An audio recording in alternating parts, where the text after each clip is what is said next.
मैं हूं राहुल और मेरे चैनल प्रिडिक्शन गुरु राहुल में आप सभी का स्वागत है। दोस्तों इस वीडियो में मैं आपको माई मास्टर 11 का पॉइंट सिस्टम एक्सप्लेन करने वाला हूं। जब मैंने ट्यूटोरियल बनाया था तो उसमें मैंने पॉइंट सिस्टम एक्सप्लेन नहीं किया था और मैंने आपसे रिक्वेस्ट की थी कि अगर आपको चाहिए होगा तो आप कमेंट करिए, और कमेंट आई है, ज़्यादा नहीं बटा 5-6 कमेंट आई है कि जिसको पॉइंट सिस्टम समझ नहीं आ रहा है। सो दोस्तों इसमें है क्या कि पॉइंट सिस्टम थोड़ा सा अलग है, तो मैं आपको इसको एक्सप्लेन करने वाला हूँ। और साथ ही साथ जो लोग पॉइंट सिस्टम जानते नहीं है होता क्या है, तो उसके लिए जो नया है तो वो भी इस वीडियो को देखकर समझ सकते हैं कि पॉइंट सिस्टम को रीड कैसे करते हैं, क्योंकि मैं इसमें आपको एकदम स्टार्टिंग से बताने वाला हूँ। और दोस्तों इस एप्लीकेशन का जो एक मास्टर है, यानी कि इसमें चूज करना होता है मास्टर, कैप्टन और वॉइस कैप्टन। तो दोस्तों मास्टर के बारे में भी इस वीडियो में अच्छे से एक्सप्लेन करूंगा, तो वीडियो को पूरा देखिए। तो चलिए वीडियो को शुरू करते हैं, लेट्स गेट स्टार्ट। सो दोस्तों ये है मास्टर 11 और ट्रस्टेड के मामले में नंबर 1 है। नंबर 1 क्यों है? क्योंकि दोस्तों इस एप्लीकेशन में आपको 1 नहीं, 2 नहीं, 3 नहीं, 4 ब्रांड एम्बेसडर मिलते हैं। दोस्तों अगर 4 ब्रांड एम्बेसडर का साथ हो तो कोई एप्लीकेशन फ्रॉड नहीं कर सकती, आपको पेमेंट रिलेटेड कभी भी प्रॉब्लम नहीं होगी। सो यहाँ पे देखोगे तो कौन है, यहाँ पे है नेहा तनवार, प्रिया पूनिया और हरिन देओल।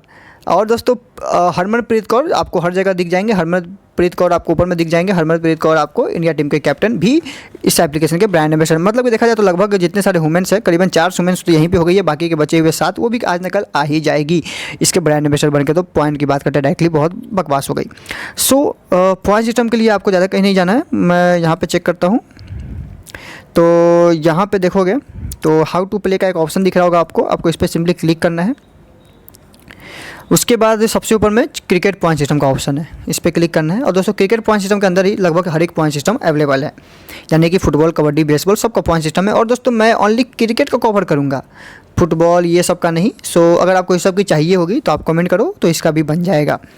ओके, सो यहाँ पे अब पॉइंट सिस्टम को आपको समझने के लिए आपको बस इतना पहले आपको दिमाग में रखना है, ओके, कि जो प्लेयर लाइव मैच में जैसा परफॉर्मेंस करेगा, यानी कि जो प्लेयर लाइव मैच में जैसा खेलेगा वैसा ही पॉइंट मिलेगा। मान लो कि अगर किसी ने सबसे अच्छा परफॉर्मेंस किया, यानी कि किसी ने 100 रन मारे तो उसको सबसे ज़्यादा पॉइंट मिलेंगे, किसी ने 80 मारे तो उसको कम पॉइंट मिलेंगे, किसी ने 2 विकेट चटकाए, 3 विकेट चटकाए तो उसको ज़्यादा पॉइंट मिलेंगे, किसी ने 1 विकेट नहीं चटकाया तो उसको कम पॉइंट मिलेंगे। सो दोस्तों इस टाइप से इसमें आप ये चीज़ समझो कि आपको एक बेस्ट टीम बनाना है जो कि आपको लगे कि सबसे अच्छा परफॉर्मेंस देगा वो प्लेयर। ओके, सो अब आप समझो बैटिंग की समझ रहे हैं हम लोग। टी20, ओडीआई, टेस्ट, टी10 एक साथ मैं चारों कवर कर दूंगा, टेंशन मत लो। सो मैच, मान लो कि मैच प्ले होना स्टार्ट हो गया, यानी कि मैच खेला जा रहा है। मैच खेला गया और 1 रन आपके बैट्समैन ने स्कोर किया, यानी कि आपने जिस भी प्लेयर को लिया है, विराट कोहली को लिया है या फिर रोहित शर्मा को लिया है, जिसको भी लिया है, उसने 1 रन स्कोर किए, बैट से मारा 1 रन। सो 1 रन लगा तो आपके माई मास्टर अकाउंट में आपको 1 पॉइंट मिलेंगे। ओके, देन अगर उसने 1 रन न मार के डायरेक्टली 4 रन मारा, यानी कि 1 रन तो दौड़ के लेंगे और उसने डायरेक्टली 4 रन ले लिया, यानी कि चौका मारा। तो दोस्तों अगर इस सिचुएशन में अगर वो बंदा चौका मारता है तो होगा क्या कि 1 रन 1 पॉइंट थे तो 4 रन के कितने पॉइंट हो गए? 4 पॉइंट। बट दोस्तों चूंकि उसने एक करके ना लिया, उसने एक बार में ही 4 रन मारा, सो प्लस 1 पॉइंट, यानी कि 4 + 1 कितने हो गए? 5 पॉइंट। तो एक चौका के हो जाते हैं 5 पॉइंट, चूँकि उसने डायरेक्टली मारा और 1 पॉइंट 4 रन मारने के और 1 रन 4 रन के, यानी कि 5 पॉइंट इसके हो गए। अब नीचे आते हैं, एवरी 6 हिट, यानी कि छक्का मारने पे क्या होगा? तो दोस्तों छक्का मारने पे भी सेम प्रोसेस चलेगा। 6 रन के 6 पॉइंट और 2 पॉइंट + 2, यानी कि 8 पॉइंट। ओके, और हाफ सेंचुरी, अगर मान लो कि उसने छक्का मारा, चौका मारा, ये सब मारते मारते उसने 50 रन मार दिए। सो दोस्तों जैसे भी उसने मारा है, चाहे 1 रन करके खेला है या फिर चौका मार के खेला है या फिर छक्का मार के खेला है, अगर उसने 50 रन स्कोर कर दिए तो ये सब पॉइंट तो उसको मिलेंगे ही, साथ ही साथ 50 रन मारने के एक्स्ट्रा 8 पॉइंट मिलेंगे। मान लो कि उसने ये सब प्रोसेस का यूज करके 50 पॉइंट स्कोर किया है, ओके, बट उसने 50 पॉइंट स्कोर किया है, बट दोस्तों यहाँ पे हुआ क्या कि 50 रन मारने के 8 पॉइंट मिला, तो + 8 हो जाएंगे। ओके, देन आगे चलते हैं। अगर उसी प्लेयर ने 100 रन स्कोर किया था, दोस्तों अगर 50 स्कोर किया है तो + 8 तो मिलेंगे ही, बट 50 स्कोर करने के बाद मान लो कि उसने चौका मारा, छक्का मारा, ये सब चीज़ मारा उसने और 50 स्कोर किया था, तो उसको कितने हो गए थे? 58 पॉइंट हो गए थे। बट अब 58 के आगे फिर से उन्होंने इसी में स्कोर किया और उसके बाद जब वो उनका शतक पूर जाएगा तो प्लस 16 पॉइंट हो जाएंगे। जितने सारे पॉइंट मिले थे वो छोड़ के प्लस 16 पॉइंट हो जाएंगे दोस्तों। इस टाइप से उनका पॉइंट इंक्रीज होते जाता है। बट दोस्तों वही बैट्समैन एक भी रन स्कोर ना कर पाए और डक चला जाए, यानी कि 0 पे आउट हो जाए, ओके, 0 पे अगर आउट होता है तो उनका -2 पॉइंट हो जाता है। और दोस्तों जो भी प्लेयर आपके प्लेइंग 11 में होगा, यानी कि आपको 11 प्लेयर चूज़ करना होता है और 11 प्लेयर में अगर वो प्लेयर होगा, अगर वो मैच प्ले करेगा तो उसको 4 पॉइंट मिलते हैं। तो 4 में से -2 हो जाएगा, यानी कि आपके -2 पॉइंट हो जाएंगे, 2 पॉइंट हो जाएंगे बस। और आपके ओपनर के पास 4 पॉइंट रहेंगे जिन्होंने इसको नहीं लिया होगा। उसके बाद दोस्तों एक है 30 रन बोनस। तो नीचे आते हैं, अगर 30 रन होता है तो 4 पॉइंट मिलेंगे। ओके, सो अगर यहाँ पे 30 रन का कोई भी यहाँ पे शो नहीं है दोस्तों, 30 रन वाला पॉइंट बहुत ही कम एप्लीकेशन में रहता है। सो इसमें 30 रन का दिया हुआ है, तो अगर आपका प्लेयर 50 पे है 8 पॉइंट, तो 30 रन पे है 4 पॉइंट।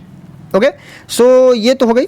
एंड मैं अब ऊपर करता हूँ और ओडीआई का अगर आप देखोगे लगभग सेम है, हर एक चीज़ सेम है, बस इसमें 16 की जगह पे 8 हो गया है, ये 4 हो गया है और यहाँ पे डक का -3 जाता है, यानी कि 4 में से -3 आपके पास ओनली 1 पॉइंट बच जाएंगे।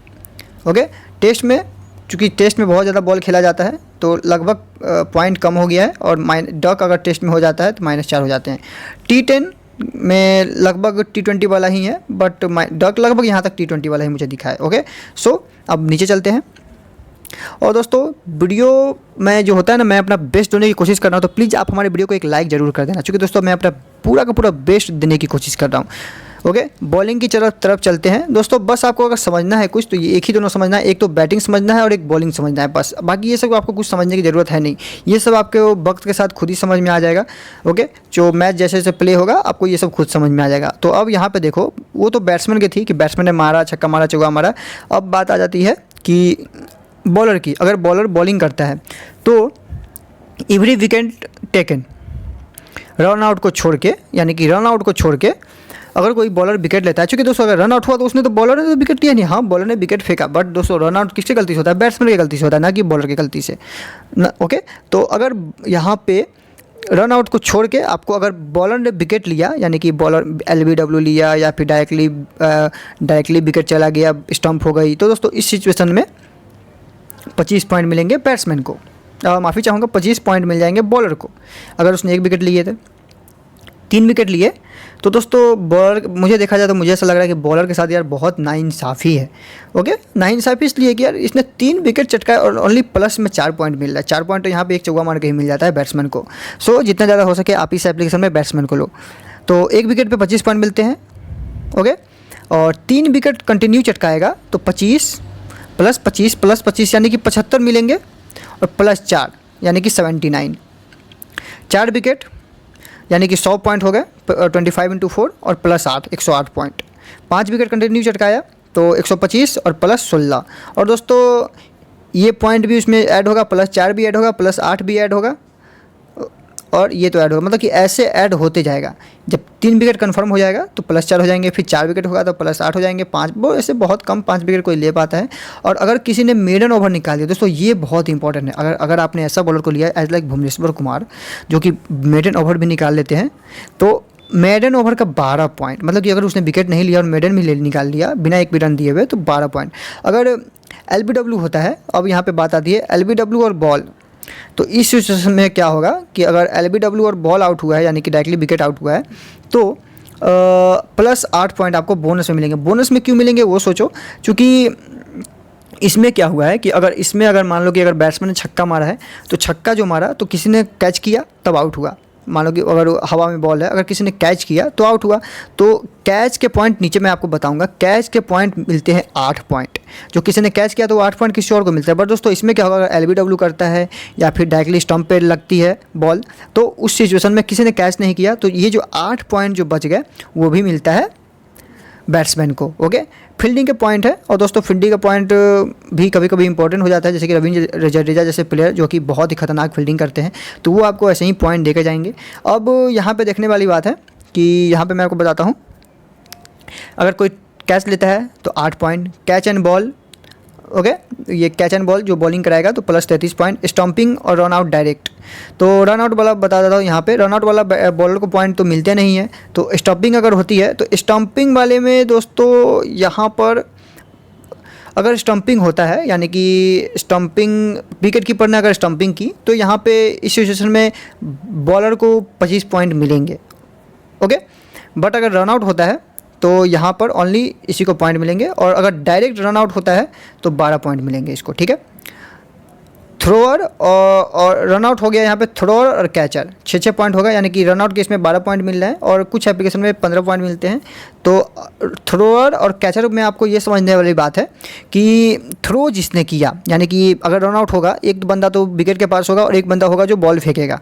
ओके, तो यहाँ पे 3 सिचुएशन है रन आउट का। एक सिचुएशन में क्या है कि जिसने बॉल पकड़ा उसने डायरेक्ट हिट कर दिया स्टंप को, जिससे 12 पॉइंट उसको मिल गए। और एक सिचुएशन है रन आउट किया, यानी कि थ्रो किया, एक बंदे ने बाउंड्री के पास से थ्रो किया तो थ्रो करने वाले के वो मिलेंगे 6 पॉइंट, और जो आपको स्टंप के पास है और जिसने स्टंप को मारा उसको भी मिलेंगे 6 पॉइंट, यानी कि 2 लोगों के योगदान से जो होगा तो 600 पॉइंट स्टंपिंग के, चूँकि रनआउट के 12 पॉइंट है, दोनों के योगदान से होगा तो 6 पॉइंट दोनों में बढ़ जाएंगे। कैच के बोनस हो जाते हैं 3, अगर 3 कैच कंटिन्यू पकड़ा जाता है तो 4 पॉइंट उसको एक्स्ट्रा मिल जाएंगे। सो दोस्तों बाकी का इकोनॉमिक रेट है, और सिंपल में है अदर पॉइंट है, ये मैं आपको आगे बताता हूँ। स्ट्राइक रेट और इकोनॉमिक रेट दोस्तों आप इसमें देख लो, सिंपल आप ये समझो कि जो प्लेयर बैटिंग कर रहा है बट बहुत ज़्यादा बॉल खा रहा है उसको कुछ 1-2 पॉइंट उसके माइनस में चले जाएंगे। जो अच्छा कर रहा है उसको थोड़ा पॉइंट 10 पॉइंट 5 पॉइंट अच्छा मिल जाएगा, यानी कि मान लो कि किसी ने 12 पॉइंट वहीं 50 रन मार दिए तो उसको एक्स्ट्रा पॉइंट मिलेंगे, 10 पॉइंट एक्स्ट्रा मिल जाएगा। दोस्तों आपको सिंपल में यही है इसका, और कुछ नहीं है। कुछ अदर पॉइंट है, अदर पॉइंट पे क्लिक करते हैं तो अदर पॉइंट मैं आपको यहाँ पे कुछ है, और ये टर्म एंड कंडीशन है जो कि कोविड का है, तो कोविड तो ख़त्म हो गई है तो इसको बाद में अपडेट कर दिया जाएगा, तो मैं इसको लगभग ना के मुकाबले लेके चलता हूँ। And all the x factor substitute will get 4 point, जो मैंने आपको बताया था कि जो प्लेयर आपके प्लेइंग 11 में होगा उसको 4 पॉइंट मिलेंगे। सो एक मैंने छोड़ दिया था वो था अदर पॉइंट। अदर पॉइंट पे आ जाते हैं। ओके, सो दोस्तों इसमें जो एक मेन जो है ना रामबाण, वो इसमें ऐड नहीं है, वो मैं आपको आगे बताऊंगा। कैप्टन, वॉइस कैप्टन और एक है इसमें मास्टर, तो कैप्टन को 2 गुना पॉइंट। दोस्तों ये आपको अगर आपको समझ में आता है तो ठीक है, नहीं समझ में आता है ये भी ठीक है। सिंपल है कि आपने 11 प्लेयर क्रिएट कर लिया, 11 प्लेयर जब आपने क्रिएट किया है तो जो सबसे अच्छा होगा आप उसको हमेशा कैप्टन लेते हो, इसको 2 गुना पॉइंट मिलता है। मान लो कि अगर आपके किसी बैट्समैन ने 100 पॉइंट आपको दिए और अगर आपने उसको कैप्टन ले लिया तो उसको 2 गुना हो जाएंगे, यानी कि 200 पॉइंट। वॉइस कैप्टन की बात करते हैं तो अगर मान लो कि अगर आपने किसी अपने प्लेयर को वॉइस कैप्टन लिया, अगर आप अपने उसने आपको 100 पॉइंट दिए हैं तो आपके हो जाते हैं 150 पॉइंट, चूँकि उसने आपको 150 पॉइंट दिए हैं। और अगर आपका प्लेइंग 11 में पार्ट होता है तो +4। दोस्तों ये हो गई, बाकी का ODI टेस्ट लगभग सब में 1-2 पॉइंट का अंतर है, एक बार बस आपको नज़र डालने की ज़रूरत है और कुछ नहीं करना है। और एक जो इस एप्लीकेशन का जो है वो मैं आपको दिखाता हूँ, जो यहाँ पे पॉइंट सिस्टम में मुझे नहीं दिखा बट एप्लीकेशन के अंदर है, तो वीडियो पे थोड़ा सा बने रहिएगा, थोड़ा सा टाइम लगेगा और ओके। तो यहाँ पे आपको टीम क्रिएट करना तो आता ही है, पॉइंट सिस्टम की मदद से आपको टीम क्रिएट करना है, और जो प्लेयर ने जैसा जैसा परफॉर्मेंस किया है उसको वैसा वैसा पॉइंट यहाँ पे मिलता है। ये फर्स्ट ही मैच होगी, सो जिसका कोई पॉइंट यहाँ पे शो नहीं हो रहा है। ओके, अब मैं यहाँ पे हटा देता हूँ। देखो कैप्टन को मिलता है 2 गुना पॉइंट, वॉइस कैप्टन को मिलता है 1.5 गुना पॉइंट। और दोस्तों मास्टर ही इस एप्लीकेशन का रामबाण है। रामबाण मैं इसलिए बोल रहा हूँ क्योंकि हर एप्लीकेशन में होता क्या, अगर हमारा कैप्टन नहीं चला तो हम हार जाते हैं, या फिर वॉइस कैप्टन नहीं चला तो हम हार जाते हैं। बट दोस्तों इसमें जो मास्टर जो है, यानी कि रामबाण जो है, अगर आपने मास्टर चूज किया ऐसे प्लेयर को जो आपको लगता है कि ये प्लेयर सबसे अच्छा परफॉर्म करेगा, तो अगर वो मास्टर चल जाता है तो होगा क्या आपको कि उसको मिलते हैं 3 गुना पॉइंट। मान लो कि अगर उसने 100 स्कोर किया है तो उसको 300 पॉइंट मिलता है। तो इस टाइप से इसका पॉइंट सिस्टम है, सिंपली सेव टीम करते हैं और इसमें आप प्ले कर सकते हो। और इसमें आपको 1 नहीं 2 नहीं 3 चूज़ करना पड़ता है, master, captain, vice captain. Okay, captain को मिलता है सबसे ज़्यादा 3 गुना, 2 गुना, 1.5 गुना। ओके, ज्वाइन कीजिए और बताइए कि आपको ये वीडियो कैसा लगा। मिलते हैं इस वीडियो में, पापा नशा खैर, लव यू ऑल।